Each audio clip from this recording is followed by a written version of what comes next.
પણ ત્યાંથી 15 કિલોમીટર દૂર જે ધરણી માતાનું મંદિર છે ત્યાં એક ઝરણું વહે છે, અવિરત ઝરણું વહે છે। આજ સુધી કોઈ પણ વૈજ્ઞાનિકો આ સંશોધન प्रसिद्ध गायक श्री कन्हैया मित्तल जी हमारे आ रहे हैं, चंडीगढ़ से चल के आ रहे हैं सूरत वालों के लिए खुशखबरी।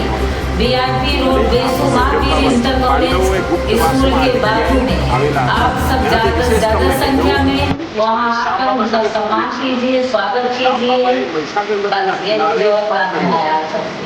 અમારો ઇલાકો મહીસાગર નદી પસાર થઈને ખંભાતના અખાતને પડે છે કે ત્યાં સાંબાપે સંગમ સ્થાને તપ કર્યું હતું કે જે માતાઓની આરાધના કરી હતી 14 ગંગાઓનો એમાંની એક માતા કલેશ્વરી છે।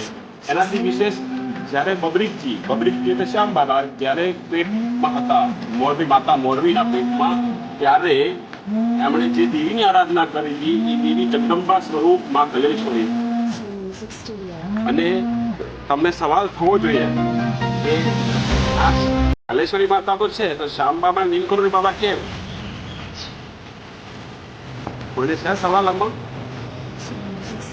તો આખું સ્વપ્ન 20 વર્ષની યાત્રા બહુ સંઘર્ષમય રહી, પરંતુ એ સંઘર્ષમાં મને કોઈને સાથ આપ્યો હોય, જેનો સાક્ષાત બોલાવવા આવ્યો હોય, તો નીલકંઠ બાબાનો મને બોલાવવા આવ્યો અને હું હિંમત હારી ગયેલો, પરંતુ મને આ હિંમત મને ટકાવવા માટે નીલકંઠ બાબા અને શ્યામબાબા મારી પડખે રહ્યા, ત્યારે આ કામ ભવ્ય થવા જઈ રહ્યું છે। એટલે નીલકંઠ બાબા અને શ્યામબાબાનો આ ઋણી રહીશ કાયમ માટે કે જેમણે મારા સ્વપ્ન જીવંત રાખ્યું અને મારી ઉર્જાને અત્યાર સુધી સાકાર કરી રહ્યા છે અને જે રીતે કામ થઈ રહ્યું છે એ ચમત્કારથી કહી નથી। અને બીજા શબ્દોમાં કહું કે નીલકંઠ બાબા આ સંભવને સંભવ કરવાવાળા વ્યક્તિ છે, એનો મેં જાતે અનુભવ કર્યો। નીલકંઠ બાબા ભાઈ દર્શન કરવા ગયા અને ત્યાંથી જમીન મારી બધું એનો ફોન ગયો હું તમને જમીન આપું છું ના હોય ત્યાંથી નીલકંઠ બાબાને અમને આખા ચાલતું નીલકંઠ બાબાનું મંદિર બનાવવાની ઈચ્છા કરી। એકચ્યુઅલી હવે તમારો કેમેરા બંધ હોય તો ઓફ ધ ટ્રેકર વાત કરું કે 2022માં કોરોના પછી મારી પણ હાલત બહુ ખરાબ થઈ ગઈ।